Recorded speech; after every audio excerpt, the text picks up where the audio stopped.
The wedding gown felt heavy on my body, not because of its weight, but because of the burden it carried. The delicate lace sleeves clung to my arms, the soft fabric brushing against my skin, but none of it mattered. It wasn't a dress of dreams. It was a cage, stitched together with my parents' wishes, their blind hopes that money could buy happiness. I stood in front of the mirror, staring at myself, a young woman in white, long silver blonde hair cascading down my back, lips painted the softest pink, an image of a bride. But my reflection felt foreign, like I was looking at someone else, someone who was about to make the worst mistake of her life. Outside the bedroom, the house buzzed with celebration. My mother was probably directing the guests. My sister was likely making sure everything was perfect. And my father, he was the happiest of them all. A soft knock on the door made me flinch. I didn't turn. I knew who it was. My little girl. My father's voice was warm, full of pride. Are you ready? I swallowed the lump in my throat and forced a smile before turning around. He stood there, his old brown suit a little too big for him now, his graying beard neatly trimmed.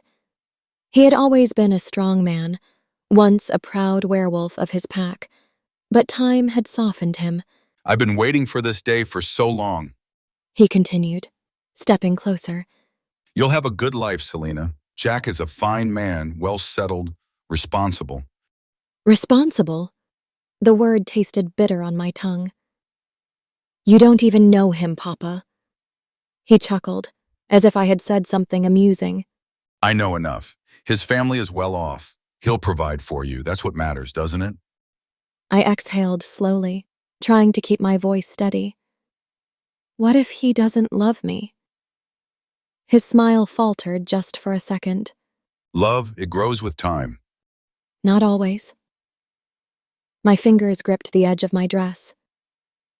And what if I don't love him? There was a pause. My father's gaze softened, but he shook his head. That's just nervousness talking. Once you're married, everything will fall into place. I wanted to scream, to tell him that Jack wasn't the man he thought he was, that I had heard the whispers about him, the rumors of women he discarded like old clothes. But my father wouldn't believe me. He believed in stability, in security, in the idea that a rich husband meant a happy life. So I stayed silent. His hand rested on my shoulder, giving it a reassuring squeeze. Come soon, everyone's waiting. And then he left, closing the door behind him. The moment he was gone, I let out a shaky breath. I had to leave. Now. I reached under my bed, pulling out the small bag I had packed the night before. Just a change of clothes, a little money, and my phone. My hands trembled as I grabbed the veil from my head and threw it aside. My hair, once pinned neatly, tumbled down in waves. Outside, laughter and music filled the air. The scent of fresh flowers mixed with the aroma of food being prepared for the guests. My mother's voice carried through the house, telling someone to make sure the decorations were perfect. I moved quickly. Stepping out onto the small balcony attached to my room, I glanced down. It wasn't too high. I could jump. My werewolf side might have been weak, but I was still faster, stronger than a regular human. Taking a deep breath, I gripped the railing, lifting the skirt of my dress. And then, I jumped. The impact stung my feet, but I ignored it, lifting my dress and running. The cool evening air wrapped around me as I sprinted across the yard, past the rows of chairs set up for the ceremony. No one noticed me. They were all inside, waiting for a bride who would never come. By the time I reached the main road, my legs ached. A few passing cars slowed down, drivers throwing curious glances at the girl in a wedding dress running like her life depended on it. Because it did. At the station, I didn't stop to think. I stepped onto the platform, scanning for the train. Then, I saw it. The old silver train heading to Okawa City, Williams City. Without a ticket, without a plan, I climbed in. The doors slid shut behind me. The train moved, carrying me away from the life I never wanted. As I collapsed into a seat by the window, my chest rose and fell rapidly. The gown, still wrapped around me, felt suffocating. I tugged at it, pulling off the outer layers until I was left in a simple slip. William. His name echoed in my mind, bringing a smile to my lips. He didn't know I was coming. It would be a surprise, a fairy tale moment. My fingers curled around my phone, but I didn't call him. Not yet. I wanted to see his face when he opened the door and found me standing there. This was how love stories were meant to be. I closed my eyes, the soft hum of the train filling my ears. Whatever was waiting for me in Okawa City, I was ready. Madam, this is my seat. I blinked, snapping out of my thoughts. A middle-aged man in a brown coat stood in front of me, looking mildly annoyed. "Oh," I muttered, glancing around. I thought, never mind. I stood up, gripping the fabric of my dress as I stepped aside. The train swayed slightly, and I reached for the overhead bar to keep my balance. My eyes darted around the crowded compartment. Every seat was taken, except one. Near the window, a man sat alone. He looked out of place, too polished for this train, too composed. His sharp features, neatly styled dark hair, and the way he sat, so still like a statue, made him stand out. His posture was rigid, hands clasped loosely in his lap, eyes fixed on something distant. I hesitated for a second before stepping closer. "Excuse me, can I sit here?" No response. I frowned. Maybe he didn't hear me. I cleared my throat. "Hey, I just ran from my wedding, so I really need a place to sit. Mind if I join you?" Still nothing. I tilted my head, studying him. He wasn't asleep. He wasn't distracted by a book or a phone. He was just frozen. Fine. If he wasn't going to answer, I'd take that as a yes. I sat down beside him, adjusting my gown to keep it from spilling into the aisle. The train rocked gently as it sped forward. I stole another glance at my silent seatmate. Up close, he looked even more expensive, like the kind of guy who belonged in a 5-star hotel, not on a train filled with regular people. "So I just escaped my wedding," I began casually, stretching my legs a little. "Crazy, right? I mean, people dream about their big day, and here I am, running from mine." Nothing. I sighed dramatically. "I'm going somewhere far, somewhere special." He remained motionless, his gaze locked on the window. His hands, resting on his thighs, didn't even twitch. I raised an eyebrow. "You do realize I'm talking to you, right?" Still, not a word.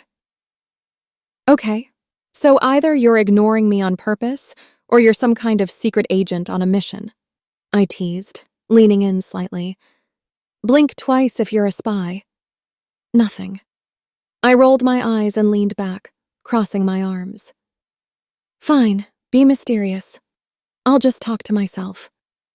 The train continued its steady rhythm, the low hum of conversations and distant laughter filling the air. I stole another glance at him. His jaw was tight, his expression unreadable, but there was something off about him. Something heavy, like he was carrying a weight too big for one person. Then, without a word, he stood up and walked toward the end of the compartment. I watched him for a moment, then got up and followed. Something about him made my chest tighten, not in a romantic way, but in a way that set off alarms in my head. I had always been good at reading people, and this guy? He wasn't just lost in thought. He was lost in something much darker. He stopped near the exit, gripping the metal bar beside the open door. The cool night air rushed in, making the edge of my dress flutter. I followed his gaze, and my stomach dropped. Another train was speeding past us, just a few feet away. He shifted his weight slightly, his foot inching forward. My body moved before my brain could catch up. I grabbed his arm, yanking him back. "Are you out of your mind?" His head turned slowly, and for the first time he looked at me directly. His eyes were hollow, empty of life. A shiver ran down my spine. Not fear, but something close to it. "You were about to jump," I accused, gripping his sleeve tighter. "What the hell is wrong with you?" He didn't respond, just stared at me like I was an alien speaking a language he couldn't understand. I shook my head. "Are you dumb? Or just something? Or ill-mannered?" Still, nothing. Before I could press him further, a sharp voice interrupted us. "Tickets, please." The ticket checker stood a few feet away, arms crossed, looking unimpressed. I sighed and turned to my silent companion. "Well, go on. Show him your ticket." For the first time since I met him, the man spoke. I don't have one. I blinked. "You what?" I don't have a ticket. He repeated, his voice flat. I groaned internally. Of course. The rich-looking mystery guy had snuck onto the train just like me. I turned to the ticket checker with a sheepish grin. "Look, we planned this trip last minute. Didn't get a chance to buy tickets." The man frowned. "That's not an excuse, miss." I tilted my head, offering my best, charming smile. "Are you convinced, or should I convince you more?" He sighed, rubbing his temple. "Where are you both headed?" Before Mr. Statue could answer, I jumped in. "Okawa City. We're both going to Okawa City." The ticket checker gave us a long, skeptical look, then finally pulled out his machine, typing something in. "You'll have to pay a fine along with the ticket price." I fished into my bag, pulling out the crumpled bills I had managed to grab before escaping. It hurt to let go of that money, but I wasn't about to let my new problematic companion get thrown off the train. I handed over the cash, and after a few beeps from his machine, the ticket checker printed out our tickets. He handed them to me with a sigh. "Don't let it happen again." "Yes, sir." I gave him a mock salute. As he walked away, I turned back to my companion. "What's your deal, dude? You can talk to me, you know. All my friends share their problems with me. I'm kind of an expert in fixing things." He looked away. I leaned in slightly. "Come on. It's not like I'm asking for your life story. Just a little conversation." "Nothing." I sighed. "Dude, tell me. I promise. You'll feel better." Then, without warning, he snapped. You are my problem. His voice was sharp, cutting through the air like a knife. Can't you understand that I'm not interested in talking? I don't care where you're from or where you're going. I froze for a second, then tilted my head. "I see," I murmured. "You're sad. Very sad. Deeply." His jaw clenched, but I kept going. "Something is wrong with you.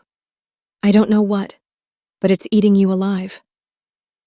I leaned back, stretching my arms. "See, I had a problem too, so I fixed it. I escaped."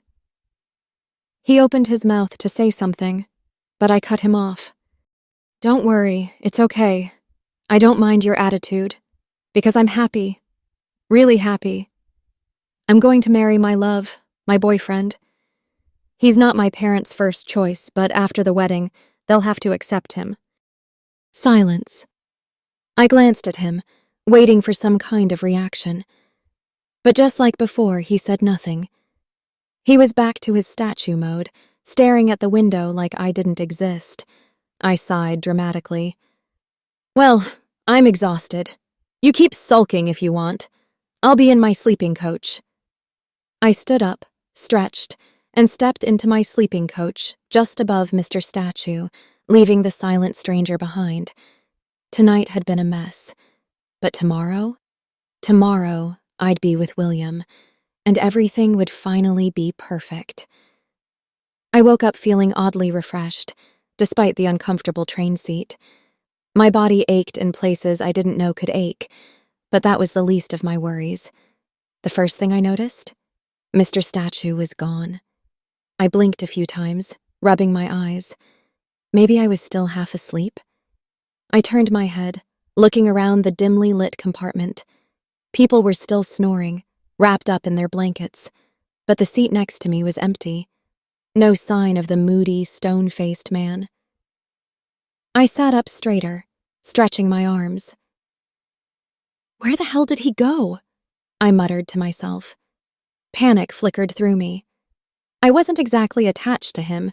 Heck, he was more like an annoying shadow. But something told me he wasn't the type to just disappear, not without reason. I stood up, stepping out of the compartment, and walked toward the train's exit. The cool morning air hit my face as I peered out the open door. And there he was. He was walking along the platform like he had all the time in the world, his hands shoved deep into his pockets. The train let out a warning whistle. My eyes widened. Oh, hell no. Hey! The train is moving! I shouted, stepping outside. My bare feet hit the cold concrete as I ran toward him. He didn't react. I gritted my teeth. Are you deaf or just plain stupid? Get in or you'll be stranded. Still nothing. Fine. Go to hell. I spun on my heels and bolted toward the train. The wheels screeched as it picked up speed. I could still make it. I just had to... Oof! My body slammed into something, or rather, someone. I hit the ground hard, my hands scraping against the rough pavement. An old woman stood over me, scowling. You reckless girl. She barked, shaking a bony finger in my face. Watch where you're going. Look at my luggage all over the place. Pick it up. I groaned, shooting a quick glance at the train. It was already moving faster. Oh no. Lady, I really don't have time for this, I said through gritted teeth. She grabbed my wrist with surprising strength. You young folks have no manners. Pick up my bags now. I wanted to scream. Instead, I snatched up the small suitcase, shoving it toward her. There! Happy? Now let me go! I yanked my hand free and ran. My dress flared around my legs as I pushed myself forward. The train was too far. I reached out for the last handlebar, but my fingers barely brushed against it before the train disappeared down the tracks. My breath came in short gasps. I stood there, frozen. I missed it. I missed the damn train. A slow, simmering anger bubbled inside me, and I whipped around, marching straight toward the person responsible, Mr. Statue or whatever his name was. He was watching me, his face completely unreadable. You fool! I yelled, my voice echoing across the platform. I missed my train because of you. He raised an eyebrow. Because of me? His voice was calm, almost bored. Yes, if you had just gotten on the train like a normal person, I wouldn't have stepped out in the first place. He exhaled sharply, his lips twitching. Did I ask you to follow me? My hands clenched into fists. Excuse me? So it's my fault now? He tilted his head. Sounds like it. I could have strangled him. I let out a frustrated groan, running my fingers through my hair. You should be thanking me. I was trying to help you. He looked me straight in the eye. Fine, thank you. Now stop following me. I glared at him. Oh no, you're not getting rid of me that easily.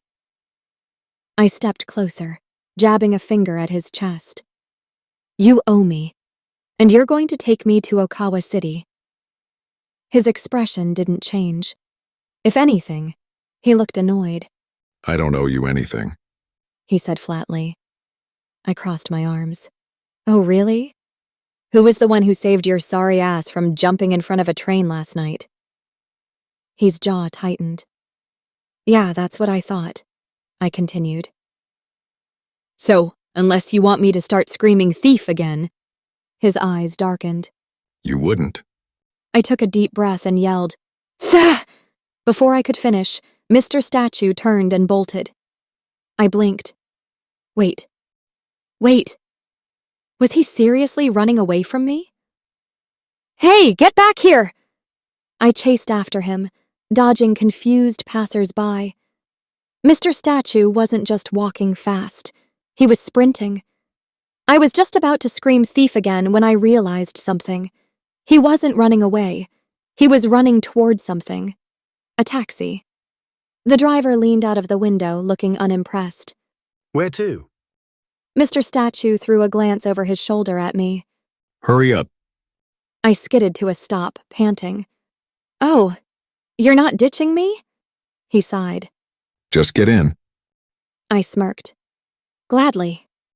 I slid into the seat beside him. The car smelled like stale cigarettes and cheap air freshener. The driver adjusted his cap. Where to? Mr. Statue rubbed his temples. Next train station. The car sputtered to life, moving at the speed of a snail. I groaned. This is torture. Mr. Statue tapped his fingers against his knee, checking his watch. At this rate, we'll miss the train again. I turned to the driver. Sir, can you go any faster? This is as fast as she goes, miss. Mr. Statue let out an exasperated sigh. Unbelievable. I huffed. We might as well get out and push. Mr. Statue's patience snapped. He unbuckled his seatbelt and climbed into the front. The driver frowned. Hey, what do you think you are doing? Mr. Stat slid behind the wheel and slammed his foot on the gas. The car lurched forward. I screamed, grabbing onto the seat. What the hell? He smirked. You wanted speed, didn't you? The speedometer climbed higher. The trees outside blurred. I squeezed my eyes shut. I also want to live. Mr. Statue swerved around a truck, narrowly avoiding disaster. I peeked through my fingers. I do not want my last words to be, Mr. Statue, slow the hell down. He just chuckled. My stomach did somersaults. You are insane, Mr. Statue shrugged. Debatable. The train station loomed ahead. The train's horn blared. Mr. Statue pushed the car even harder. Almost there. He muttered. I held my breath. The car skidded to a stop. I nearly flew out of my seat. Mr. Statue flung the door open. Run. I didn't need to be told twice. We sprinted toward the platform. The train was still there. I exhaled, turning to him with a grin. We made it. He didn't smile. He just stepped away. Hey, I said, holding out a hand. Nice to meet you. He hesitated, then shook it. Casper. Then, just like that, he walked away. I sighed in relief. Finally, I could get some water. I bought a bottle from a vendor, twisting the cap open. The cold water slid down my throat. Nothing in the world tasted better. I let out a satisfied sigh. That hit the spot. The vendor chuckled. Then, something felt off. A strange sound, like something rushing away. I turned around and froze. The train was gone. I stared in horror. My hands flew to my face. No, not again. I dropped onto a cold metal bench at the train station, crossing my arms as I exhaled sharply. My dress clung to my body, slightly damp from all the running. I felt drained, physically, mentally, emotionally. How had my night turned into this? The dim streetlights buzzed above, flickering every few seconds. The station was nearly empty except for a few workers cleaning up and a stray cat sniffing around an abandoned sandwich. My feet dangled slightly off the ground, my sandals barely touching the pavement as I swung them absently. Then, just as I was beginning to gather my thoughts, I heard footsteps. Not just one pair, several. I glanced up. A group of men approached me, their eyes glinting with something that sent a shiver through my spine. The tallest one, wearing a worn-out leather jacket, smirked and tilted his head. You missed the train? Oh, so sad. What will you do now? A lone girl in this night? I stiffened. My fingers curled slightly, pressing against my knees. Another one, shorter but stocky, chuckled. Take her to your place, man. She'll be safe there until her train comes. A wave of irritation surged through me. I straightened my back, lifting my chin. Don't try to be oversmart. Get off from here. My voice was sharp, cutting through the air like a knife. But they didn't move. The one in the jacket took a slow step forward. Come on, baby. You need to stay somewhere, right? Come with me. I'll take care of you real good. He grinned, and the others laughed, their laughter thick with filth. My breath hitched. I could transform, show them exactly who they were messing with. But the idea vanished as quickly as it came. I wasn't trained, and if I lost control, I'd create an even bigger problem for myself. I clenched my teeth. Instead, I stood up abruptly, squaring my shoulders. Get away from here, or I will slap you, the stocky one whistled. Let her slap, dude. At least she'll touch you. Their laughter grated against my ears. I glared at them for a long moment, my jaw tightening. Then, without another word, I turned on my heels and walked away. My skin crawled as I felt their eyes trailing after me, but I refused to let them see even a hint of fear. I reached the edge of the road and scanned my surroundings, desperate for an escape. That's when my gaze landed on a familiar vehicle. The cab. The same one I had traveled in with Casper earlier. I sighed in relief and hurried toward it. Excuse me, sir. Could you please? Before I could even finish my sentence, the driver glanced at me, his eyes widening. Without hesitation, he slammed his foot on the gas, the tires screeching as he sped away from me like I was the plague. I blinked. My mouth fell open. What the? But before I could finish, a loud vroom interrupted me. A biker slowed down right beside me. His long, greasy hair peeked out from under his helmet, and the way he licked his lips made my stomach twist. How many bucks, baby? For a moment, everything around me went silent. A wave of shame crawled up my spine, burning my skin like acid. My hands trembled slightly, but I clenched them into fists. Then, out of the corner of my eye, I saw him. Casper. Walking just a few steps away, his hands in his pockets, his face blank as ever. Without thinking, I ran toward him. My arms wrapped around his waist as I buried my face into his chest. The biker hesitated, then scoffed before speeding off. Casper stiffened under my touch. What the hell? I pulled away, catching my breath. That's twice now, because of you. He raised an eyebrow. Because of me? I placed my hands on my hips. Yes. If you hadn't distracted me earlier, I wouldn't have missed my train in the first place. And since you caused this, now you're responsible for taking me to Okawa City. His lips pressed into a thin line. He looked like he wanted to argue, but sighed instead. Unfair for me, but fine. I clapped my hands together. Great! But we need to book a hotel first. The next train isn't until morning. Casper didn't respond, just walked ahead like I wasn't even there. I rolled my eyes and followed. The hotel was small but clean. The receptionist, a bored-looking man in his 40s, barely glanced at us as we approached the desk. 2 rooms, please. Casper said. The receptionist popped his gum. Only got one left. Casper sighed. I'll sleep outside. That almost sounded noble, but there was a problem. I had no cash. My purse? Gone. Left in the train. And he was the only one with money. If he disappeared by morning, I was screwed. I turned to him. Look, man, I'm not taking any risks. You're staying inside. His expression darkened. I don't share rooms. I crossed my arms. Neither do I. But I also don't sleep on the street, broke and stranded.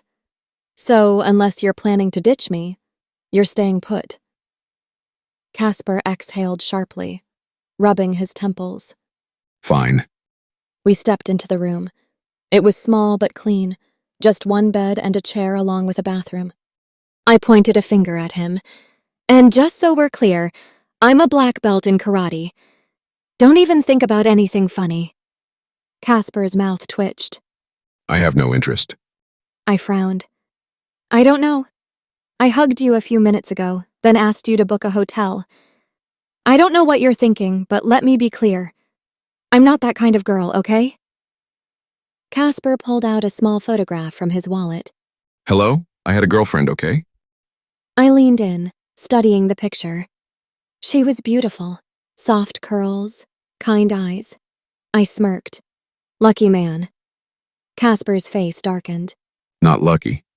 I tilted my head. Ah, she ditched you, huh? He let out a dry chuckle. Life ditched me. I plucked the photo from his fingers. Take her picture and burn it. You'll feel better. He stared at me like I had grown 2 heads. You can't be serious. I shrugged. Dead serious. With an exasperated sigh, he pulled out a lighter. The flame flickered, and the edges of the photograph curled, turning black. He watched it burn, his face unreadable. Then, he exhaled. You know what? That was stupid, but I actually feel better. I grinned. Told you. Casper shook his head. You are ridiculous. I leaned against the wall. You're rich and handsome. You'll find someone better. He smirked. Thanks. I stretched my arms above my head. Honestly, if William wasn't in the picture, maybe I could have fallen for you. Just imagine. Me! Casper snorted. You like yourself too much. I flipped my hair dramatically. Obviously, I'm my favorite. Casper sighed. I wish I could be like you. I smirked. That's tough for you. Before he could respond, chaos erupted outside. People were running, screaming. I darted to the door, grabbing a woman's arm. What's happening? She barely paused. Police! Casper cursed. Wrong hotel, run! We bolted onto the road. A bus rolled up, its sign glowing. Okawa City. I grinned. There's our ride. Casper didn't hesitate. Let's go. We climbed aboard. The driver glanced at us. This bus leaves in an hour. I exhaled, sinking into my seat. An hour of peace. Or so I thought. Casper and I slid into our seats as the bus sat still in the dead of night, waiting for its scheduled departure. The dim interior lights cast a soft glow on the empty seats around us. I adjusted my dress, tucking my legs under me as I turned to face Casper. He leaned back, staring out the window like he was lost in some deep thought. Casper, do you like me? I asked, tilting my head slightly. His gaze snapped back to me, eyebrows raised. What? I'm saying, if you like me, then you'll love my sister. She's just like me, gorgeous, smart, and full of life. What do you say? Casper blinked, clearly trying to process my words. Okay. He said, dragging out the word like he was trying to figure out if I was serious. I grinned. I already ran away to avoid marrying Jack. You and my sister could do the same. Run away together, get married, and then the 4 of us can live somewhere far away. It would be fun, right?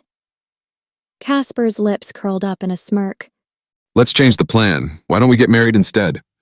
I shot him a look. I'm talking about my sister, and you're flirting with me? Do you always talk nonsense like this, or is today special?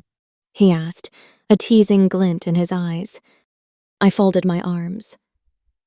I always talk like this. And you? He chuckled. This is my first time. I've never met someone like you before. I leaned closer. Then consider yourself lucky. Casper looked at me for a long moment, then suddenly said, Have you heard of Harper? I perked up. Harper? You mean the billionaire? Of course. Everyone knows him. He died last month. Casper exhaled. Yeah, that Harper. He was my father. I froze, staring at him. Wait, you're Harper's son? He gave a small nod, his expression unreadable. Something clicked in my brain. Oh. Was it your mother who ran away with the driver? The second the words left my mouth, I regretted them. I'm so sorry, I added quickly. I read it in the newspaper. I shouldn't have asked. Casper gave a tight smile. It's fine, I hear it all the time, and yes, she was my mother. I could see the flicker of embarrassment in his eyes, the way he looked away, like he wanted to disappear into his seat. I decided to switch gears. Listen, rich boy, just marry my sister. Our whole life would be set. Think about it. Financial security, a happy family, and me as your annoying sister-in-law. What do you say? Casper shook his head, laughing. You're truly one of a kind, Selena. Glad you noticed, I said, flashing him a wink. But then he suddenly stopped laughing. His face shifted, his posture straightened. I followed his gaze, and my breath hitched. Standing right in front of us was my family, my father, my uncle, even Ola, my sister. My father's expression was thunderous. My uncle grabbed Casper's arm before either of us could react. Come with us. He ordered. Casper and I had no choice. We followed them out of the bus, down the dimly lit street. My father barely looked at me as we walked. I felt like a criminal being dragged to trial. Once we reached home, the scolding began. My father's voice boomed through the house as he demanded to know what I was thinking. My uncle shot questions at Casper like bullets. Then my father finally asked, So this is the man. Before Casper could open his mouth, I blurted out, Yes! And he's rich. Silence. Then my father's face softened. Rich, you say? The atmosphere in the room shifted. Suddenly, my parents weren't furious anymore. They started asking Casper questions about his background, his family, his wealth. Casper, to his credit, played along, though I could tell he was beyond confused. Later, when we finally got a moment alone, he pulled me aside. What the hell is happening? He whispered. I sighed. Listen, I don't have much time. Tomorrow morning I'm escaping to see William. You should come with me. Casper stared at me like I had grown two heads. What's the point? You literally just told them I'm your boyfriend and now they like me. If we leave, they'll be completely lost. I shrugged. I know, but I don't have another choice. Don't you want to go home? Casper let out a slow breath. Yeah, I do. Then we leave tomorrow night. Casper agreed, reluctantly. Meanwhile, my sister, Ola, was clearly smitten with Casper. She watched him with admiration, convinced that he was the perfect man for me. The next evening, the plan was set. As soon as the house quieted down, Casper and I slipped out of my room.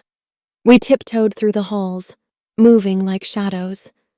But just as we reached the front door, Father! Mother! Selena is running away with Casper again! Ola's voice rang through the house like a siren. Casper and I turned on our heels and sprinted upstairs. My family burst out of their rooms, their voices overlapping in confusion. While they rushed outside to search for us, we waited. Minutes stretched like hours. Finally, when we heard their voices fade, Casper and I slipped out through the back door and ran. We didn't stop until we reached the main road. A cab was waiting, exactly as planned. We jumped in, breathless but triumphant. As the car pulled away, I burst into laughter. Casper followed, shaking his head. I can't believe that worked. He muttered. We fooled them all. I said, still grinning. As we drove through the dark roads toward Okawa, excitement bubbled in my chest. I was finally going to meet William. Casper was quiet the whole ride.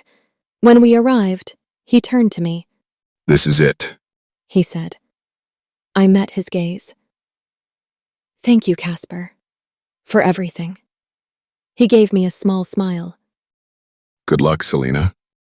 And with that, he was gone. I turned toward the house where William was waiting. My heart raced.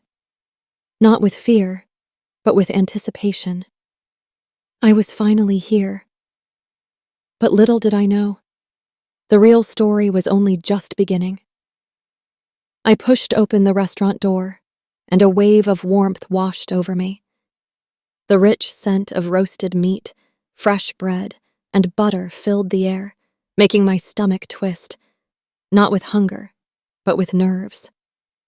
The place was buzzing with voices, laughter, and the soft clatter of dishes. And then, I saw him. William.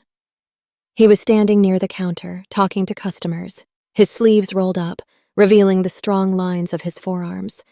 His dark hair was neatly styled, and his deep brown eyes carried the same confidence that had made me fall for him in the first place. For a moment, I just stood there, watching him. This was it. This was the moment I had dreamed of, seeing him in person, feeling his warmth, stepping into the future we had planned together. My lips curled into a soft smile. Then his gaze landed on me. His expression froze. The easy charm drained from his face, replaced by something unreadable. I took a step forward, my hands trembling slightly. He excused himself from his conversation and walked toward me, his brows furrowed. His voice was lower than I remembered, laced with something sharp. Of course he was coming to hug me in excitement. Selena? His eyes searched mine. What are you doing here? I smiled, reaching for his hands, but he didn't move. His fingers stayed curled into his palms. I left my family for you, William. My voice was light, hopeful. Let's get married, my love. Silence. His face darkened, as if I had said something unthinkable. His mouth opened, then shut. He looked away, exhaling sharply through his nose. When he finally spoke, his words cut through me like cold steel. What? Are you mad? His voice was a low hiss. Why didn't you tell me you were coming? The sting of his words settled deep inside me, but I held on to my smile. I thought I'd surprise you. He let out a bitter laugh, shaking his head. It doesn't work like this, Selena. You're being ridiculous. This isn't a fairy tale. Something inside me cracked. The restaurant's warmth suddenly felt suffocating. My dress, a soft blue one I had picked carefully for this moment, felt too tight around my ribs. I swallowed hard. What the hell is wrong with you? My voice wavered. Don't you love me? William ran a hand through his hair, looking over his shoulder like he wanted an escape. Selena, you have to go now. We'll talk about this later. Later, I had left my entire life behind for him. I had stepped into the unknown, believing he would be there to catch me. And now he was acting like I was some stranger who had wandered into his world uninvited. I came for you, William. My voice was barely above a whisper. I left everything behind. And this is how you treat me? He clenched his jaw. Selena, I can't marry you suddenly.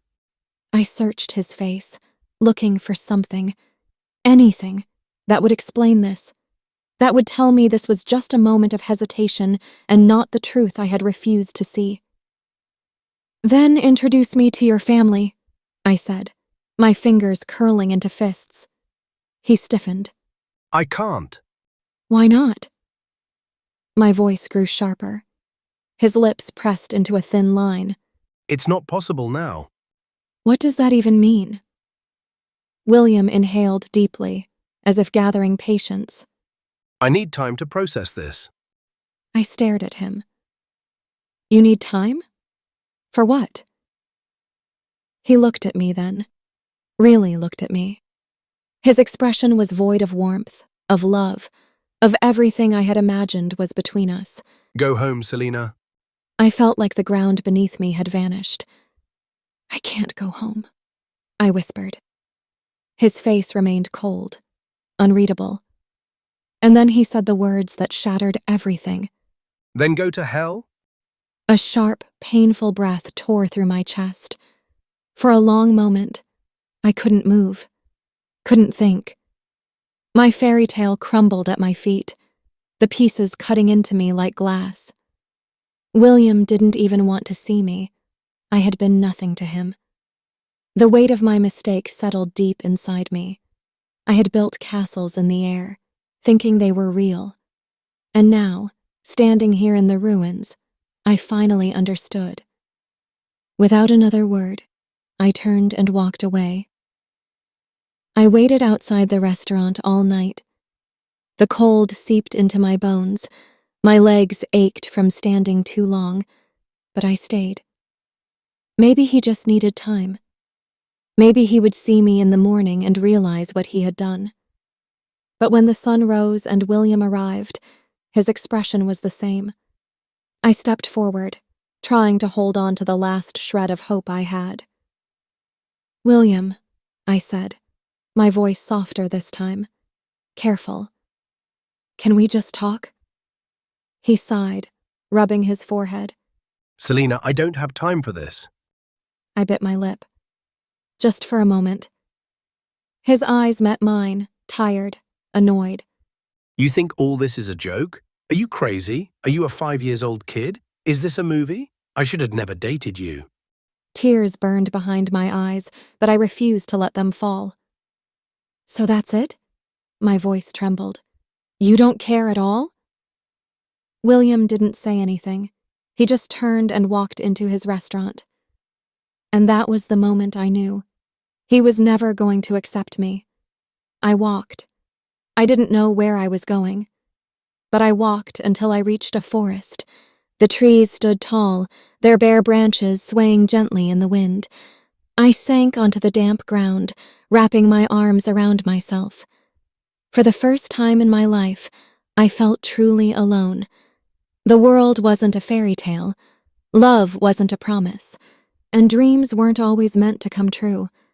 I had nowhere to go. And then, I wasn't alone. A rustling in the bushes made me tense. Shadows moved between the trees, silent and predatory. I stood slowly, raising my hands in surrender. The wolves emerged.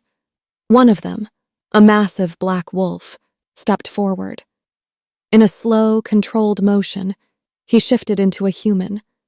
An older man, maybe in his 60s, with sharp eyes and a presence that demanded respect. "I'm Kevin." He said. "And you?" My lips parted. "Selina." His gaze swept over me. "What are you doing here?" I took a shaky breath. I'm not here to challenge your pack. I'm just lost. My boyfriend. My throat tightened. He left me. I had nowhere to go. Kevin studied me for a long moment. Then he spoke. "You can stay. But know this, we are many. If you betray us, you'll regret it." A part of me wanted to laugh. What did I have left to betray? "I'm only telling the truth," I said quietly. Kevin turned to his pack. "Shift." One by one, they transformed. All of them. Old men. 5 in total. I stayed. At first, they watched me, wary and suspicious. But slowly, I proved I wasn't a threat. Slowly, they accepted me. And just like that, I had a new pack. But the past still haunted me. And I had no idea what my future would hold. Kevin sat across from me on a fallen log, his hands resting on his knees. His gray hair was neatly combed back, and his sharp eyes studied me like he was deciding how much to say. "We live like humans during the day." He said, his voice steady. We hunt, we eat, we rest. But at night, we shift. Not because we want to, but because we have to. It keeps us strong, keeps us safe. I sat with my legs pulled to my chest, listening. You'll get used to it. He added. I wasn't sure if that was a promise or a warning. Days blurred together after that. Mornings started the same way. I woke up to the rustling of leaves and the quiet murmurs of the pack. The ground was rough beneath me, the cool morning air brushing against my skin. I would stretch, my muscles sore from another night of sleeping outside, and wander toward the trees where the others were already gathering fruits for breakfast. We ate in silence most days, sitting in a circle on the forest floor, sharing whatever we had gathered. The food was simple: berries, apples, and whatever else we could find. Sometimes Kevin would send a few of the pack members to hunt, and we'd have something more. After breakfast, I helped prepare lunch. It was the one time of the day I felt useful, chopping meats, stirring whatever stew we managed to throw together. It reminded me of home, of cooking with my mother in our small kitchen. But then I'd blink, and the memory would shatter. Because this wasn't home. And I wasn't that girl anymore. I had counted the days since I arrived. Each morning I marked another one in my mind. At first, I told myself I was waiting, for William to come find me, for something to change. But now, I wasn't so sure. Maybe this was it. Maybe this was my life now. The pack tried to keep me distracted. Kevin and the others treated me well, as if they knew I was a lost thing trying to find my way. They talked to me, laughed with me, even taught me how to track animals. I wasn't good at it, but I tried. Hunting was different from anything I had ever done before. The first time I held a knife in my hand, ready to strike, I hesitated. The rabbit stared at me, its tiny body trembling. In the end, I couldn't do it. Kevin had sighed, taking the knife from my hands. "You'll learn," he said. I wasn't sure I wanted to. At night, when the moon rose, I watched them shift. Their bodies changed effortlessly, fur sprouting, bones shifting. It should have been terrifying, but it wasn't. It was natural, like watching the tide rise and fall. I had never truly embraced my werewolf side, but maybe I would have to. Still, the thoughts haunted me.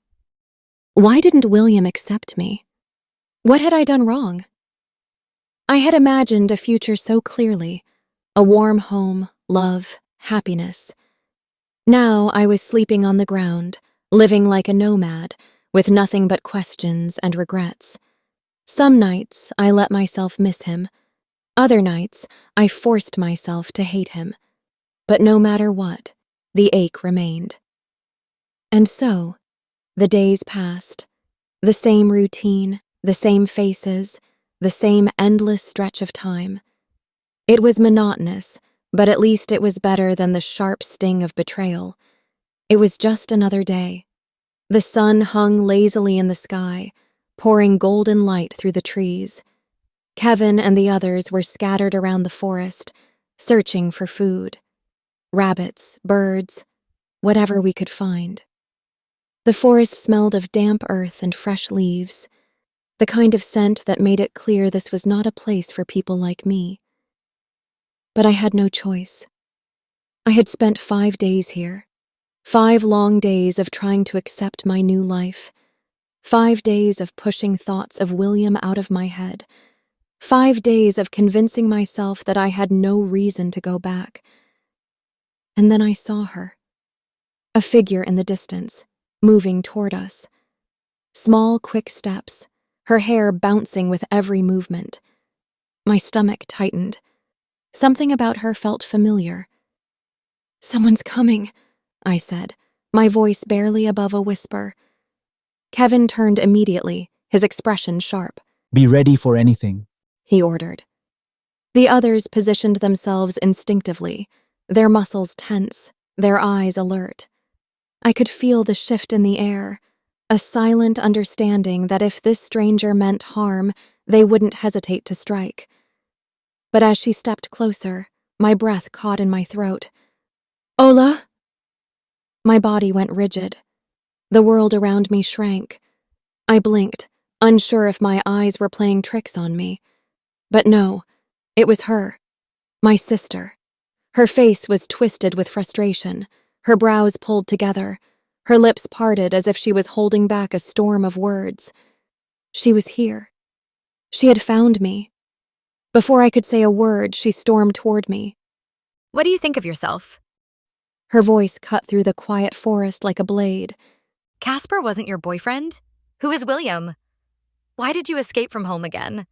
And what the hell are you doing in this forest? Why didn't came home? I opened my mouth, but no words came out. My heart was hammering against my ribs, but not out of fear, out of guilt, out of the weight of everything I had done. "Ola, listen to me," I finally managed. "Casper was never my boyfriend. Our family misunderstood. I didn't want to hurt any of you, so I never told the truth. But my real boyfriend was William. He lived in Okawa." My throat felt tight as I spoke his name. He left me. I had nowhere to go, so I stayed here." Ola's face twisted with anger, disbelief flashing in her eyes. Do you have any idea what we did with Casper? Her words hit me like a punch to the gut. I swallowed, shaking my head. "What do you mean?" She crossed her arms, her shoulders rising as she took a deep breath. Dad saw Casper in an interview on TV. That's how we got his full name. He's a billionaire, Selena. A freaking billionaire. She threw her hands in the air. And do you know what happened next? Dad, Uncle, and some of their friends went straight to Casper's house. You weren't with him, and Dad demanded answers. Casper said you were fine, but not with him. I knew where this was going. Ola's voice grew harsher. Obviously, Dad didn't believe him. He thought Casper did something terrible to you. So guess what? Casper got arrested. I gasped. "What?" Our father told the police that you had been kidnapped by Casper, and since you were nowhere to be found, they believed him. Casper got only 2 days to prove that he wasn't involved in your disappearance. If he fails, he'll have to go to high court. I clutched my chest, my legs suddenly weak. No, this can't be happening," Casper explained everything. Ola continued. He told me he wasn't your boyfriend. He said William was. And since he was trying to prove he had nothing to do with you being gone, he went straight to Okawa with me. She exhaled, rubbing her forehead. Selena, he was desperate. He thought you'd be there, but you weren't. I stared at her, feeling like the ground beneath me was slipping away. "What happened with William?" She hesitated. Casper and William had a fight. Not a physical one, but it got ugly. I don't know what they talked about exactly, but I know one thing. Casper fought for you. He stood there, arguing with William, defending you, trying to figure out where you were. Selena, you have no idea how much this man cares about you. Tears welled in my eyes. My hands trembled. I never wanted this." Ola's gaze softened. I know, but Casper's running out of time. You have to go back. If you don't show yourself, he's done for. I wiped my face, my breathing shaky. "Where is he?" Ola looked at me, her lips pressed together. I swallowed hard. "Ola, where is Casper?" She paused, and my world held its breath. He's waiting in the car. Ola's words sent a rush of urgency through me. Casper was here. I didn't have time to think. "Let's go," I said, already moving. My steps were quick, my legs pushing forward as if they had a mind of their own. The trees thinned as we neared the clearing. My breath came fast, not from exhaustion, but from something else, something deeper. The moment my eyes landed on him, everything else faded. Casper stood by the car, his posture rigid, his gaze scanning the forest behind me. And then, in an instant, His eyes locked onto mine. Selena? He moved, fast. Before I could react, his arms wrapped around me, pulling me against him. The warmth of his body, the way his hand pressed against the back of my head, it felt like safety, like something I didn't even know I needed. I didn't hug him back. I just stood there, frozen, my body stiff with everything I couldn't put into words. He pulled back, his eyes searching mine. Why didn't you tell me? You already knew where I live, or you could just call me from any phone. I blinked. Tell you what? His jaw tightened. About William, that he left you. Why didn't you say anything? I exhaled, my shoulders dropping slightly. Because, Casper, you already did enough. I couldn't drag you into my mess again. And I can't go home. Not after what I did. I betrayed my family again. I can't face them. Casper's expression hardened. You didn't do the right thing, Selena, in any way.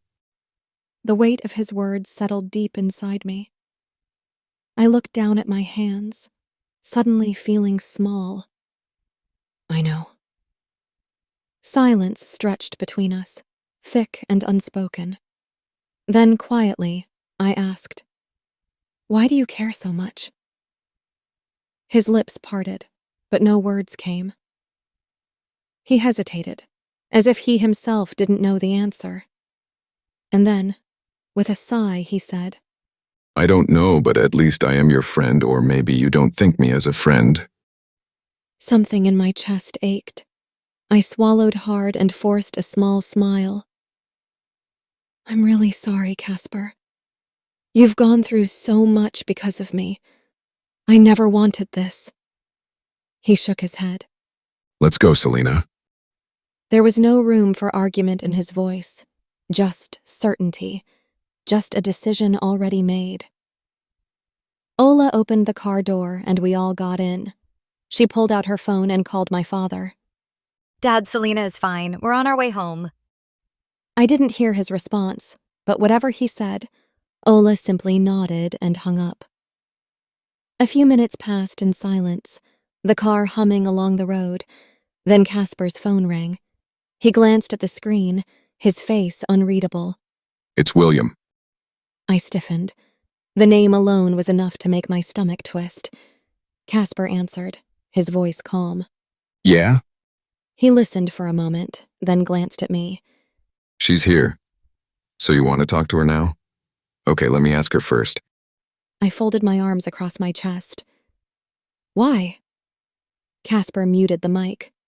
He wants to talk to you. I scoffed. William didn't even want to see me. What's the magic now? Before Casper could answer, Ola leaned forward. Casper convinced him. She turned toward me, her expression serious. I told you, Selena. Casper fought for you. He made William understand how much you love him. He made him realize what he did to you. I swallowed, my throat tight. My eyes found Casper's, searching for something, anything, that would make sense of it all. Casper, I don't know what to say. You've already done so much for me. I can never repay you. Casper shrugged. I only want your happiness. I inhaled deeply. All right, give me the phone. Casper handed it over, and I pressed it to my ear. Hello? William's voice came through the speaker, softer than I remembered. Selena, I'm so sorry. I stayed silent. I messed up. He continued. I was scared. It was sudden. My mind wasn't working, but I swear I never wanted to hurt you. I closed my eyes. So, do you have any idea what I went through? I know, but He admitted. I can't change the past, but I can tell you this. I love you, Selena. I do. I just didn't realize it before. The words hung in the air, thick with meaning. Selena, He added. I want to marry you. I opened my eyes. My fingers tightened around the phone. Where are you? I'm waiting near your house. A lump formed in my throat. Okay, I ended the call. I stared out the window, my mind racing. William wanted to marry me. I should be overjoyed, right? My heart should be dancing. But instead, a small voice in my head whispered, "Is it only Casper's effort that made William accept me? Or does he truly love me?" Casper's voice broke through my thoughts. Selena, now please tell everyone I had nothing to do with your disappearance. I don't want this mess following me forever. I turned to him, guilt washing over me. Of course, I have to. Don't worry. As we pulled up near my house, my eyes locked onto the figure waiting outside. William. The car stopped, and I took a deep breath before stepping out. Casper and Ola followed. Casper glanced at me. We'll wait here. It's your personal talk. I shook my head. Not at all. You both will come with me. William needs to apologize in front of everyone. He left me helpless. Casper and Ola exchanged a look before following me toward William. William's eyes flickered with regret as I approached. Selena, I'm so sorry. I was scared. It all happened so fast. I didn't think, but I never meant to hurt you. I tilted my head, studying him. Do you have any idea what I suffered? Ola stepped forward. She was in a forest like a nomad.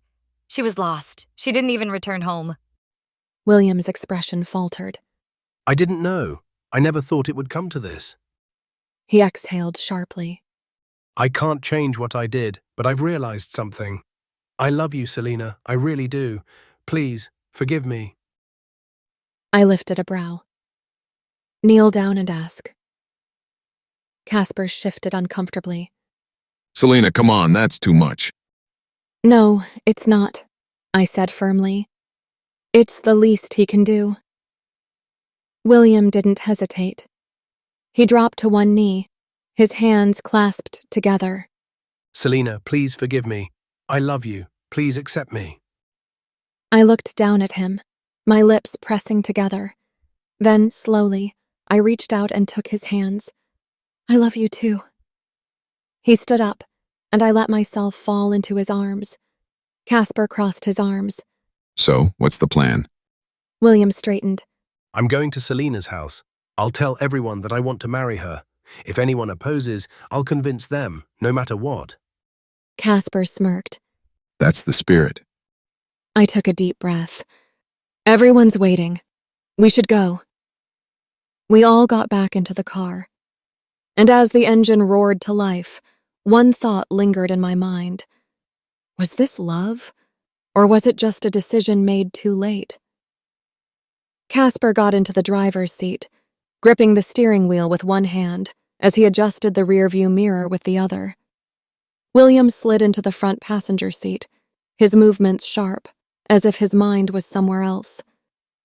I followed Ola into the back, where she leaned slightly toward me, her voice barely above a whisper. Selena. She murmured, her breath warm against my ear. Are you sure about William? He always seems so uncertain. I stiffened, pressing my hands against my lap. He's changed, I whispered back. He'll take care of me. Ola didn't look convinced. But you've never met him before that day, right? You don't really know what kind of person he is. She exhaled slowly. Even if you marry him, what guarantees he won't hurt you? That he won't abandon you again? I lowered my eyes, my fingers tightening around the hem of my dress. William will listen to us, I mumbled. Please stop. Ola gave me a strange look, one I couldn't quite read. Then she turned toward the window, watching the trees blur past as Casper drove. The silence in the car felt unnatural, like a thread pulled too tight, ready to snap at the slightest touch. William sat still in the front, one hand resting on his knee, his thumb tapping against it rhythmically. Was he nervous? Annoyed? I couldn't tell. I wanted to believe that he had changed, that he had truly realized how much I meant to him. But Ola's words clung to me like damp fabric, uncomfortable, suffocating. The journey home felt longer than it should have, every passing second making my stomach twist more. And then, finally, we arrived. The moment Casper parked the car, I saw them. My entire family waiting outside. My father stood at the front, arms crossed, his face a storm of disappointment. My mother was beside him, her eyes swollen, like she had spent hours crying. The second I stepped out of the car, a wave of voices crashed over me. Where were you, Selena? Do you have any idea what you put us through? How could you run away like that? Do you even care how we felt? My fingers curling into fists. I didn't know what to say. I couldn't explain everything. How lost I had felt. How everything had spiraled out of my control. Words failed me. And then William stepped forward. Excuse me. Sir, ma'am, I'm William. My father barely glanced at him. So, I didn't say you weren't, William, just shut up. Casper let out a short laugh, shaking his head slightly. Ola stifled a giggle beside him. I cleared my throat. Father, this is William. He wants to marry me. My father's face darkened. Don't make up another story, Selena. I know how you are. You always find an excuse to run away, to avoid responsibility. Just admit it. This William is no different from all your other stories. His words stung, sharp as broken glass. No, it's not like that, I cut in before he could continue. My father took a step forward. His eyes locked onto mine, but his next words weren't for me. Casper? He said, turning his gaze to him. Selena told us you were her boyfriend. Is that true or not? Casper went still, his expression unreadable. He looked at me first, then at William. And then, finally, he said, Answer, Selena. I felt William shift beside me, his posture tensed, his fingers twitching slightly, like he was holding back words. He didn't know about this. He didn't know that to my family, Casper had been my boyfriend, at least in name. I forced myself to meet William's gaze. I'm really sorry, I said softly. Casper was never my boyfriend. I was scared. I didn't want them to stop me from being with you. William's jaw clenched. So you lied? He said. I looked down. I didn't want you to know this way. My father exhaled loudly, rubbing his temples. Selena, I've only ever wanted one thing, for you to be happy. That's why I ask about the man you plan to marry. Not for my own benefit, but because I want to make sure you're taken care of. His voice was tight with frustration. But you, look at the mess you've made. Look at the lies you've told. I know, Papa, I said, my voice barely above a whisper. But William isn't a beggar. Well, sometimes we becomes. My father's face darkened. Selena, that's enough. You've already crossed every possible line. Then William spoke again. Excuse me, sir. Has Casper been here before? My mother, who had been mostly silent until now, finally spoke up. Yes, he was. She frowned. And if you want answers, ask Selena. My father scoffed, his arms still crossed. This entire thing is ridiculous. William, if you loved my daughter so much, why wasn't she with you? Why did she end up lost in the middle of nowhere? Do either of you even know what you're doing? Casper took a small step back, raising his hand slightly. Sir, He said evenly. I was never involved in any of this, as you can clearly see. Now that the truth is out, can you take back whatever complaint you made against me? My father turned to him, his expression shifting. Casper, He said, after a long pause. I misjudged you. He placed a firm hand on his shoulder. You're a good man, a great man, in fact. I don't know what kind of person you are deep down, but today I see that you're better than most, much more better than these two idiots. Thank you for helping us find Selena. Casper blinked, visibly caught off guard. My father continued. Please let us serve you for a few days. Come inside, have food, rest. You've done enough for this family. You deserve our gratitude. Then he turned to William and me. His expression hardened again. And you two, get inside, now. The shift in energy was immediate. My mother, still hesitant, glanced between William and me before stepping inside. Casper and Ola exchanged a look before following. Inside, the atmosphere was heavy. My father gave Casper the best seat at the table. Plates of food were placed in front of him first, as if he were some honored guest. The same hospitality was extended to William and me, but it didn't feel the same. It was clear. My father respected Casper. He tolerated William. And as I sat beside William, watching him pick at his food, a single thought echoed in my mind. Did he truly love me now? Or had Casper's words just forced him into it? William sat beside me, his arms crossed, his face unreadable. The dim light in the living room cast shadows across his sharp jawline. He had barely touched his food, which wasn't like him. I knew that look. Finally, he turned to me, his voice calm but edged with something I couldn't place. Who is this Casper? His eyes flickered toward the hallway, where Casper had disappeared moments ago. Your father told me he was your boyfriend. I don't know real fake whatever. What's going on? I sighed, pushing my plate away. William, I told you before, he's just a friend. His expression didn't change. Then explain everything. I swallowed, straightening my back. I escaped from my marriage and planned to visit you. On the way, I met Casper. He helped me reach you, and we became friends, that's all. But when my family caught me with him, they assumed he was my boyfriend. Since they always wanted me to marry a rich man, I just went along with it. Casper is a billionaire, and I knew that if they thought I was with him, they wouldn't force me into anything else. William's jaw tightened. But I think Casper likes you.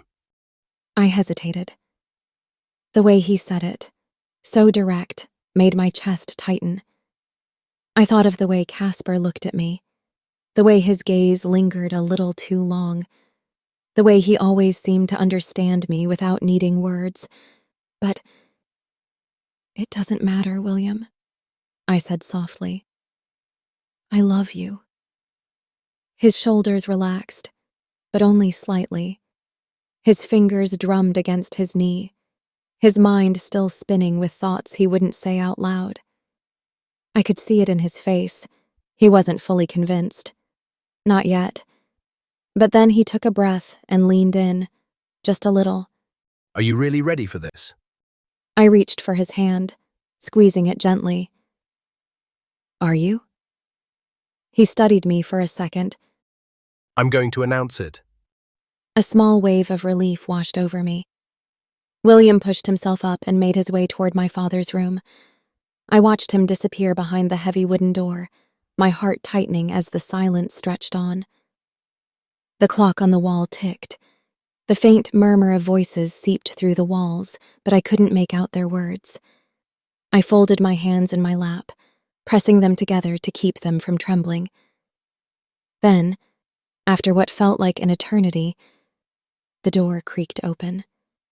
William stepped out, and beside him, my father. Their expressions were serious, unreadable. My mother stood up from her chair, her hands clasped together. My father cleared his throat. So here's an announcement. William and Selena are getting married next week. I looked at him, then at William. A smile tugged at my lips, but before I could say anything, I heard footsteps. Casper. He entered the hall just as my father finished speaking. He stopped near the doorway, his eyes scanning the room. My father turned to him, his voice lighter than before. Casper, William, and Selena are getting married soon. Casper's expression didn't shift much, but I noticed it. The faint stiffness in his posture, the slight pause before he spoke. That's amazing. He walked toward me, and for a moment, I thought I saw something in his eyes. Something distant, something unreadable. Congratulations. I tilted my head, studying his face. You don't look happy. Casper let out a small breath, his lips pressing together for a second before he shrugged. It's business things. I need to get back to work soon. A strange feeling settled in my stomach. Come on, at least stay until my wedding, I said, my voice softer now. Please, Casper.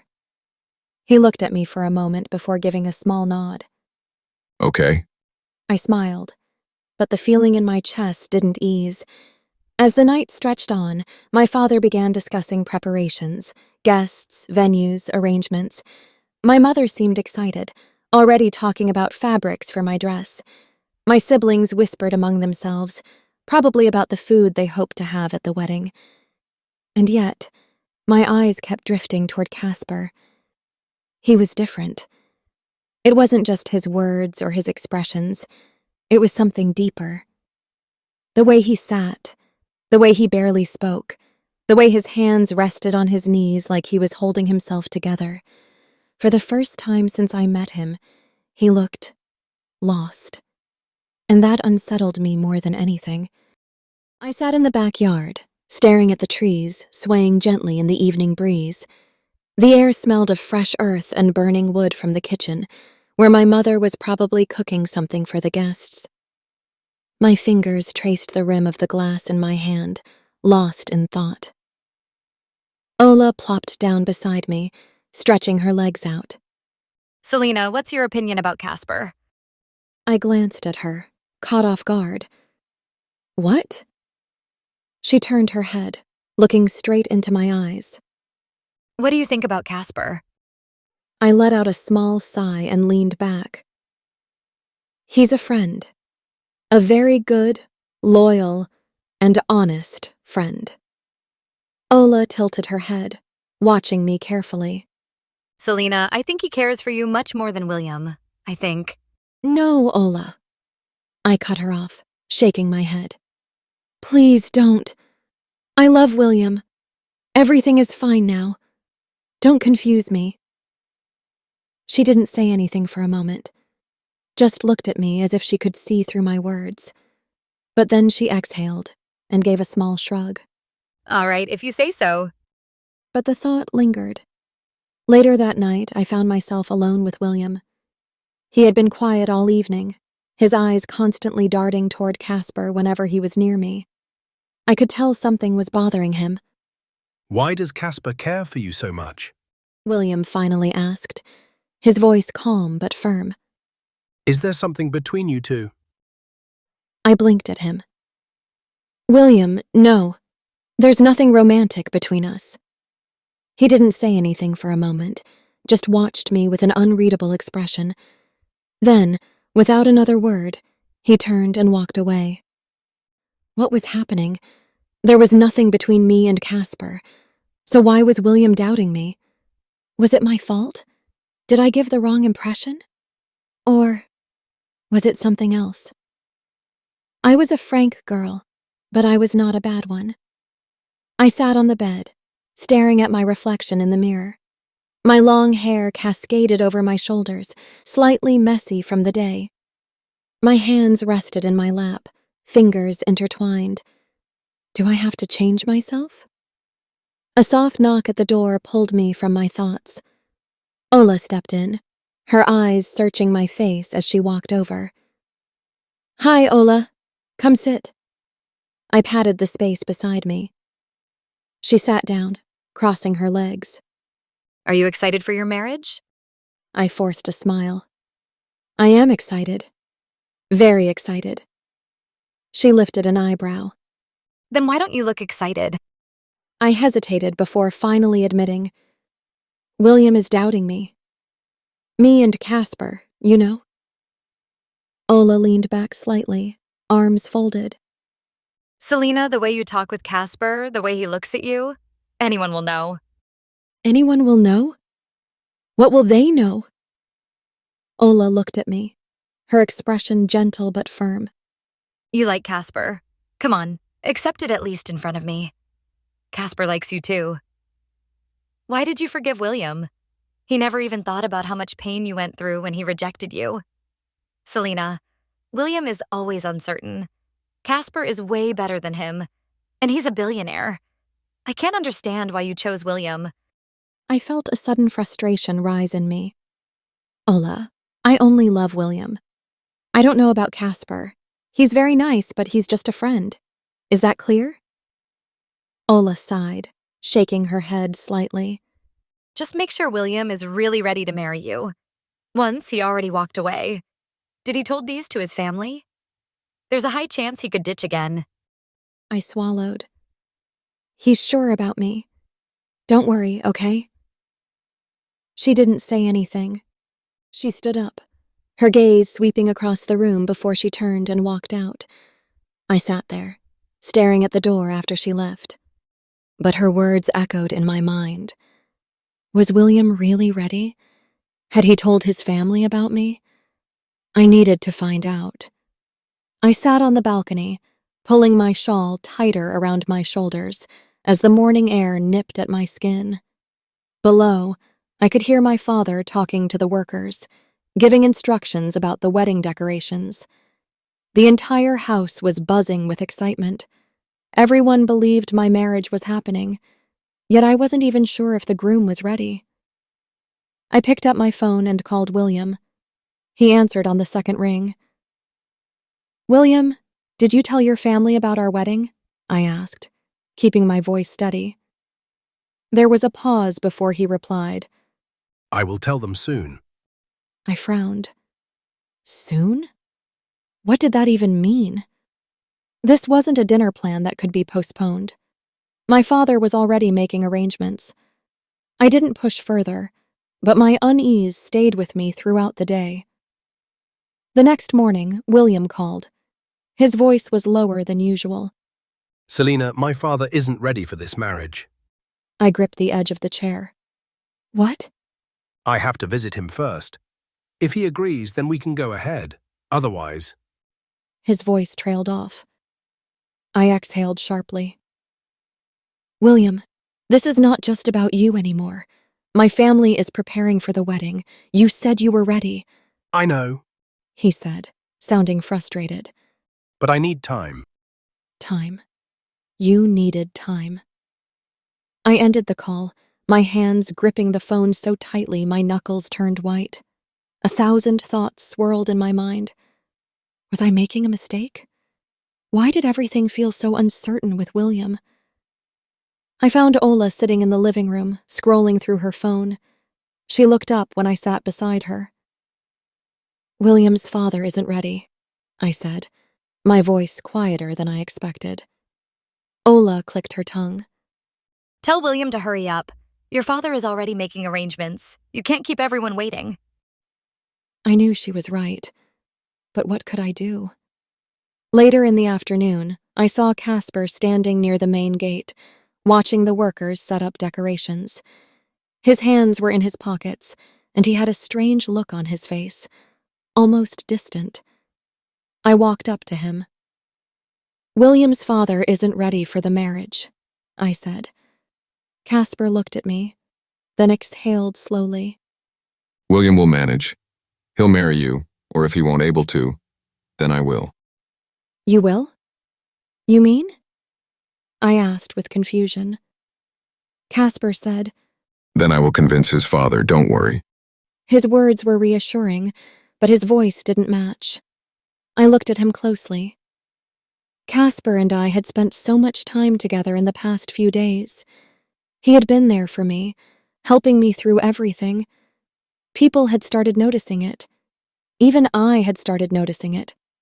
Why did everything feel so different now? That evening, William finally said he was leaving to talk to his father. Just do this fast, I told him, my patience wearing thin. I will. And then he was gone.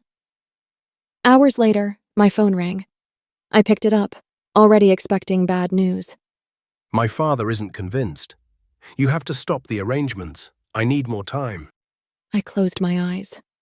More time. Again. I didn't even argue this time. What was the point? I hung up and found Casper sitting in the backyard, his arms resting on the back of the bench, staring at the sky. What should I do now? I asked, standing beside him. Casper turned to me, his face unreadable. I should go to visit his father, what say? Because if his father isn't ready, he won't marry you. Before I could reply, Ola walked in, crossing her arms. Or, She said. you two should just get married. I blinked at her. What? Casper stiffened beside me. His entire posture changed, like she had just said something that made him deeply uncomfortable. He stood up abruptly. I have to go. He didn't look at me, didn't look at Ola, just turned and walked away. I stared after him. What's wrong with Casper? Ola smirked, shaking her head. She didn't answer right away. Then, after a long pause, she said, You are blind, Selena. I frowned. What do you mean? She just smiled and walked away, leaving me standing there, confused. As the night deepened, I walked through the house, watching the preparations. Lights were being strung up, flowers were being arranged, and my mother was smiling as she checked the guest list. Everyone was happy. Everyone was excited. Everyone thought I was getting married. But was I? Casper had been avoiding me all day. At first, I thought I was imagining it. Maybe he was just busy or preoccupied. But as the hours passed, I saw the pattern. Every time I walked into a room, he found a reason to walk out. If I tried to catch his eye, he acted like he hadn't seen me. And when I finally decided to confront him, he turned his back before I could even open my mouth. What was going on? I sat on the porch, watching the workers hang strings of marigolds across the wooden pillars. The evening sun cast a golden glow over everything, making the entire house look like a dream. Everyone was so happy, yet my mind was in chaos. Casper had always been there, steady, reliable, someone I could talk to without second-guessing my words. And now, just like that, he was slipping away. Then I saw it. Casper was with Ola. He was leaning against the fence, talking to her with a smirk I knew all too well, the one he used when he was teasing someone. Ola was giggling, twisting a loose strand of her hair around her finger, her cheeks flushed. My fingers tightened around the edge of my dress. What was he doing? Ola had always liked Casper. That much was clear. But Casper? He had never shown this kind of interest in her before. At first, I felt relieved.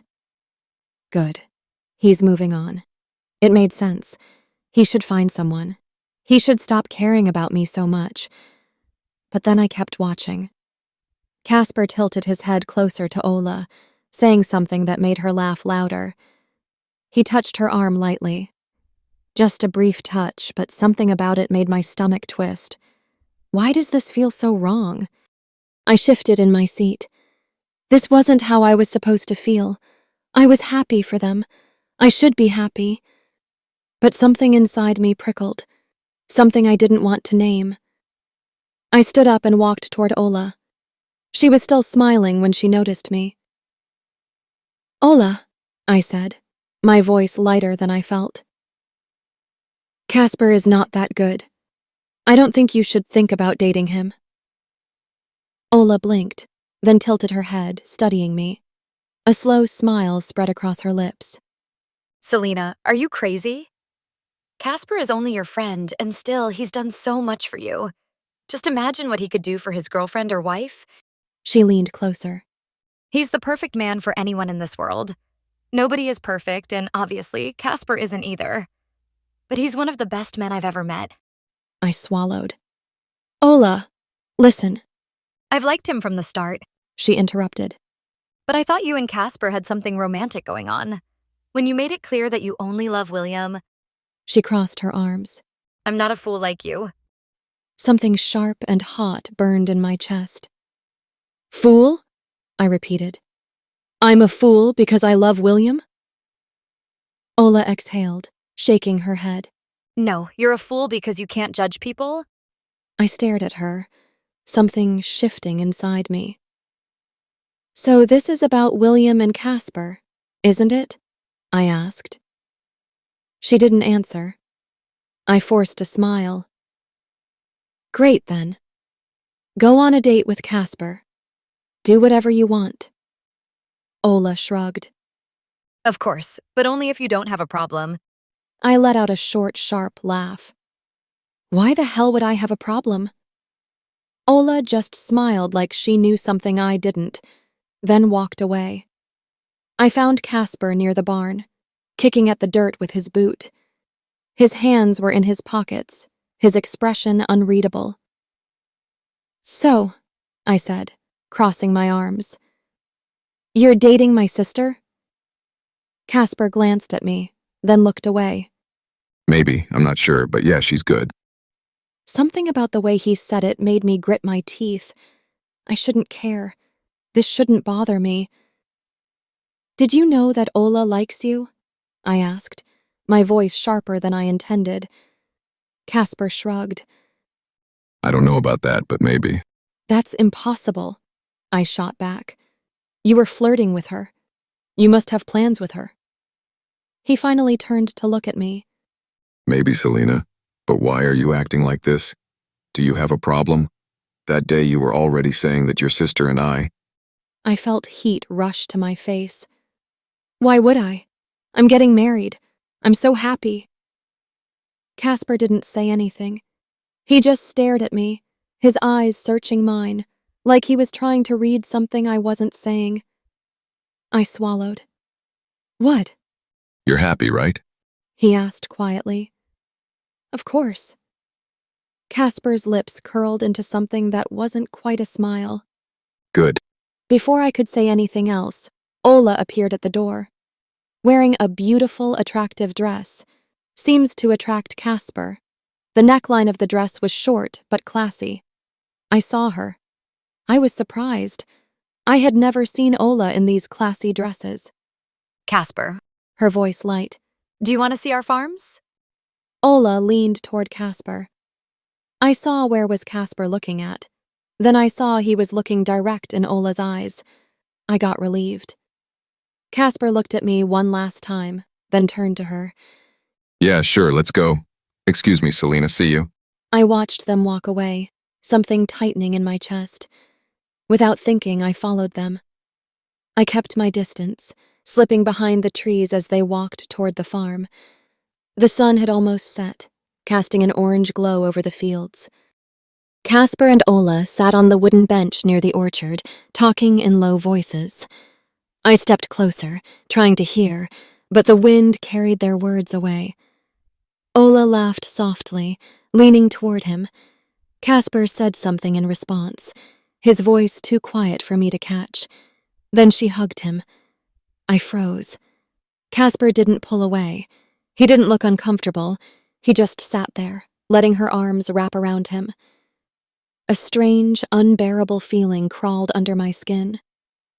Before they could notice me, I turned and hurried back to the house, my breath uneven. As I reached the front porch, my phone rang. I checked the screen. William. I exhaled and answered. William? His voice was hesitant. Selena, I need time, at least a month. I stopped in my tracks. What? My father still is not convinced. I need more time to make him understand. You'll have to stop the wedding preparations for now. I felt like the ground beneath me had disappeared. Are you serious? My voice came out shakier than I wanted. I can't stop it now. My family has already started preparing. Why didn't you talk to your parents before? Why did you tell my family that we were getting married? William sighed. I'm trying, Selena, but my father... You know what? I cut him off. I never asked anyone if I could love you. I made that decision myself. I fought for us. But you? My fingers tightened around the phone. You're still waiting for permission. William was silent. I need time. He said again, softer this time. I pressed my lips together. Time. Time. That's all he ever needed. I ended the call and turned toward the window. Casper and Ola were walking back toward the house, their steps slow, their faces close. I pulled back before they could see me, my heart thrumming with emotions I didn't understand. What was happening to me? I sat near the back entrance of the house, my fingers tracing circles on the wooden armrest of the chair. The farm was quiet, the sky painted in soft orange hues as the sun began to set. A light breeze carried the scent of fresh soil and ripened crops, but none of it calmed my restless mind. My stomach felt heavy, as if a stone had settled inside. Casper and Ola returned from the fields, their voices light-hearted as they spoke. But the moment they saw me, their smiles faded slightly. I took a deep breath, steadying my voice. "William says he needs time," I said, keeping my tone even. "About a month. He has to convince his father first." Casper tilted his head slightly, his eyes narrowing. That's too long. He muttered. I'll go to his house myself. I'll talk to his father and convince him. I'll bring William and his family here as soon as possible. I hesitated. The idea of Casper going there unsettled me, though I couldn't quite explain why. Maybe because I didn't want him to step into this mess. Maybe because I knew deep down that William was the problem, not his father. "I'll talk to William first," I said. Ola crossed her arms. That will be good. She said. I went inside, shutting the door behind me. My room felt suffocating, the walls pressing in as I dialed William's number. He answered on the second ring. "William, nobody is willing to wait," I said quickly. "Please come fast." He sighed, his voice tired. I'll try, Selina, but I don't know. I should have told my family about you earlier. Frustration shot through me like a spark hitting dry wood. "You don't know?" I repeated. "How can you not know? Why didn't you think about this before?" Silence. I exhaled sharply and ended the call. Tossing my phone onto the bed, I ran a hand through my hair. The room suddenly felt too small, too still. I needed air.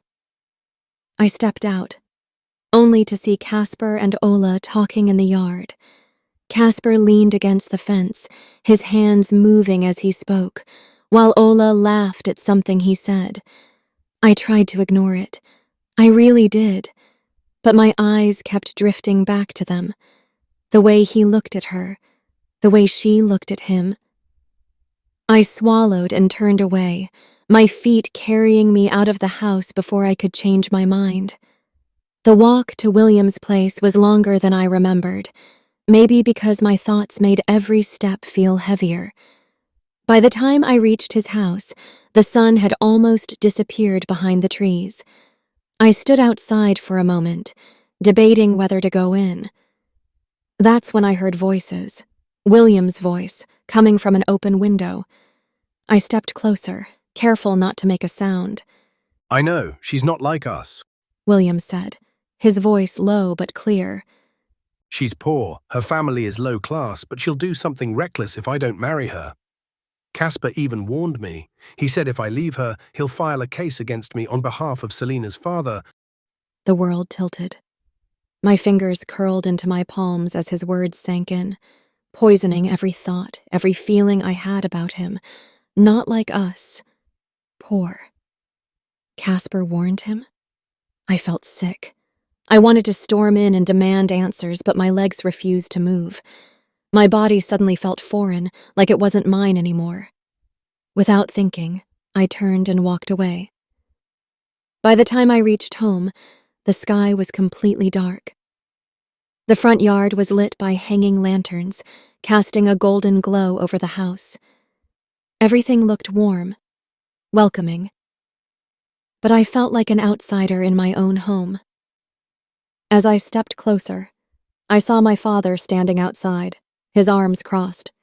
His face was unreadable, but his eyes held something stern. Where were you? He asked. I cleared my throat, trying to sound normal. I was discussing my marriage with my friends. His gaze didn't soften. Your friends are all invited, Selina.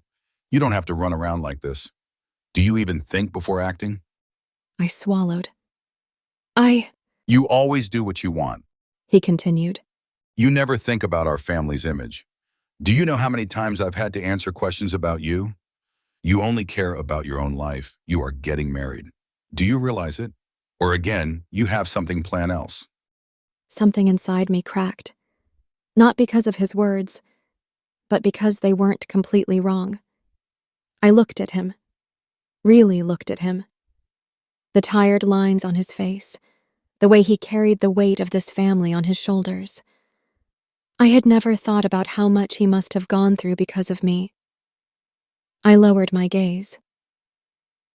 "Father, I'm sorry," I said softly. "For everything. I promise I won't hurt you again." Because today, I knew it. Life is not a fairy tale, like I always thought it was. He stared at me for a long moment, then turned and walked inside without another word. I stood there, my heart aching in a way that had nothing to do with love or rejection. For the first time, I wasn't just confused about my feelings for William or Casper. I was confused about myself.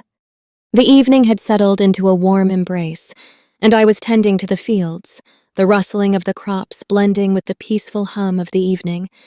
The sun had dipped low, casting long shadows, and the cool breeze carried the earthy scent of soil and nature. My mind was far from peaceful, though. William's voice had been in my head all day, repeating his words over and over. William called. My father is ready. I'm on the way. It was supposed to bring some sense of closure, but instead, it felt like a distant echo, a hollow promise. I had asked, "So your family is coming too?"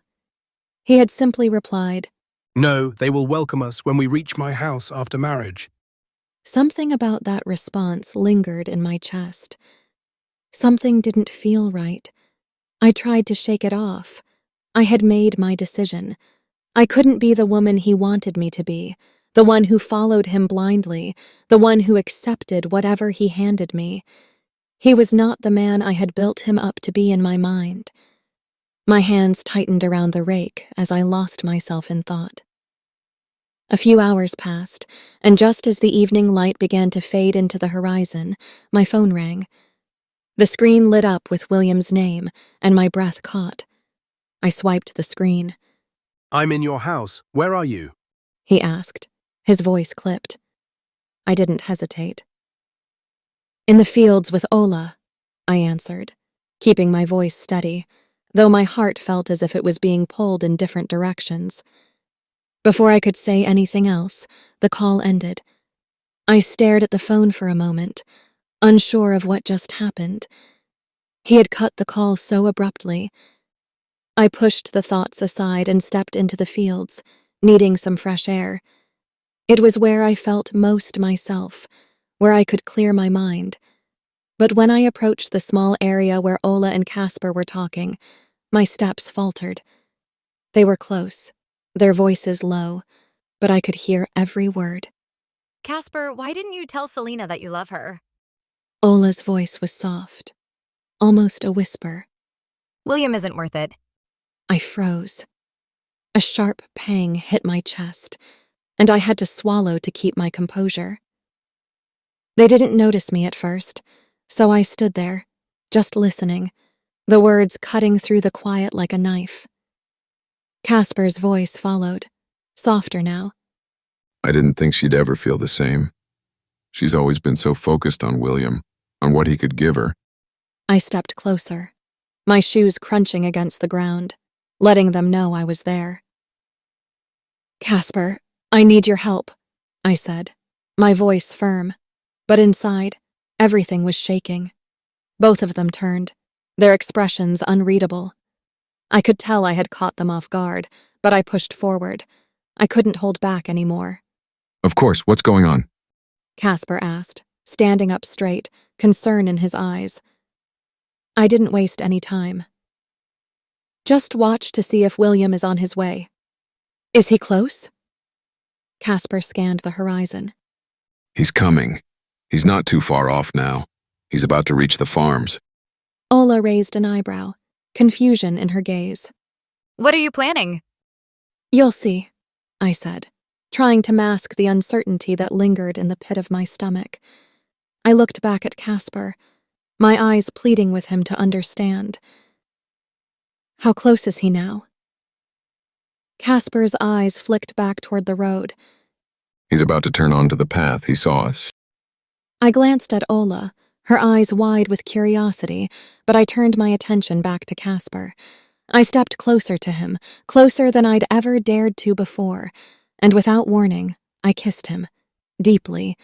I almost bite his lips. My lips pressing against his felt like a release I didn't know I needed.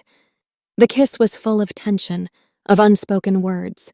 His hands rested at my sides, stiff at first.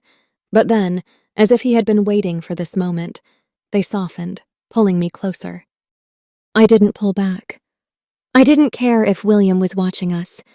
I didn't care about the consequences. The sound of an engine approaching snapped me out of the moment. I broke the kiss, stepping back, my chest rising and falling rapidly. William's voice rang out, sharp and angry. What the hell is going on? I turned toward him, feigning surprise. "Oh my God, William," I said, my voice almost trembling. "I'm so sorry. I was just talking with Casper about our marriage."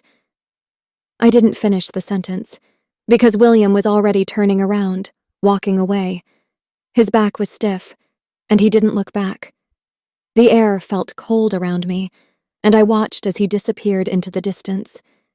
He was never going to be the man I needed, and I realized that now. It wasn't just about me anymore. It was about my own worth, my own happiness. Ola was the first to speak. Okay, what was that? She asked, her voice laced with confusion. I sighed deeply, running a hand through my hair. "I opened my eyes," I said, my voice barely a whisper. Ola hugged me tightly, and I closed my eyes, letting myself feel the comfort of her embrace. Casper stood there, watching us. When I finally pulled away from Ola, I turned to him, unsure of what to say. But before I could speak, he stepped forward, his voice low. Why did you kiss me like that, Selena? What's going on? I met his gaze, my hands trembling slightly as I stepped closer to him. "I'm sorry, Casper," I said, my voice steady. I needed to show him. I needed to show myself that I wasn't bound to a life I didn't want." Casper frowned, a mix of confusion and concern in his eyes. So, don't you want to marry William? "No," I said, my voice firm. "William was never the man I thought he was. He never really loved me the way I needed him to." Casper's eyes softened, but he didn't speak. His silence said everything. I could see the storm behind his gaze, the turmoil he had been trying to fight through for so long. "Casper," I said, taking a step closer to him. "Will you marry me?" His expression darkened, the seriousness in his eyes impossible to ignore. Don't play with me. He said, his voice barely a whisper. Please. I shook my head, my heart pounding in my chest. "I'm not playing. I can do anything to prove my love for you, Casper." He paused, looking at me with an intensity that made my breath catch.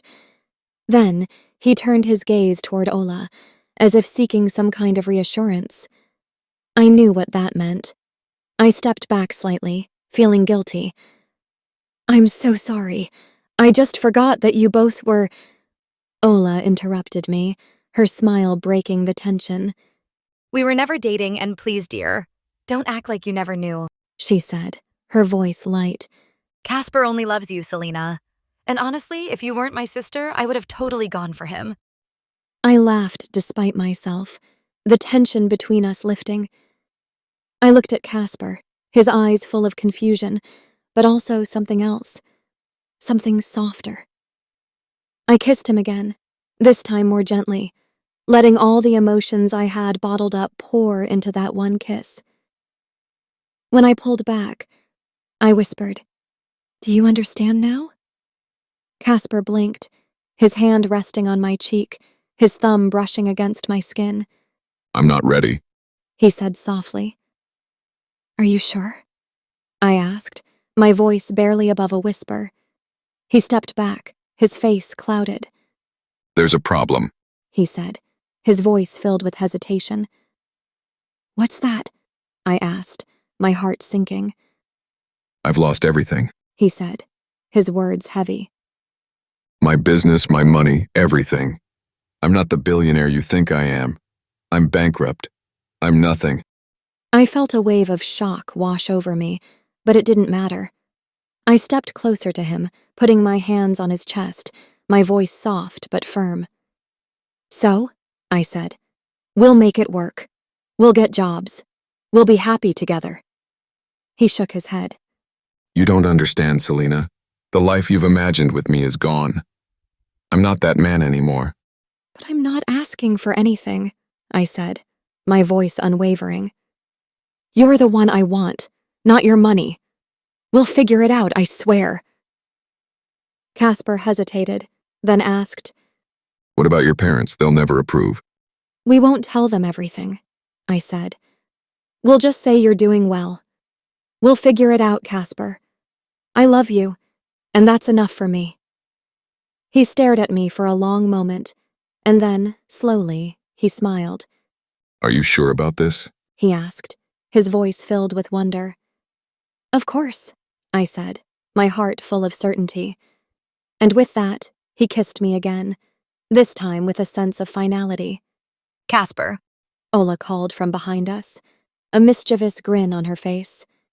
Can I get one too? We both laughed, the sound light and free. But then, Casper pulled back, his grin spreading across his face. You know what? I was joking. He said. I'm actually still a billionaire. I've worked hard. I tried to be happy with whatever I had. You had influenced me. I'm even richer than before. I gasped, my mouth hanging open in surprise. You're so mean, I said, laughing. I can't believe you. Casper just grinned and took my hand, leading me toward the house. As we walked, I knew that whatever came next, it didn't matter. As long as we were together, everything would be okay.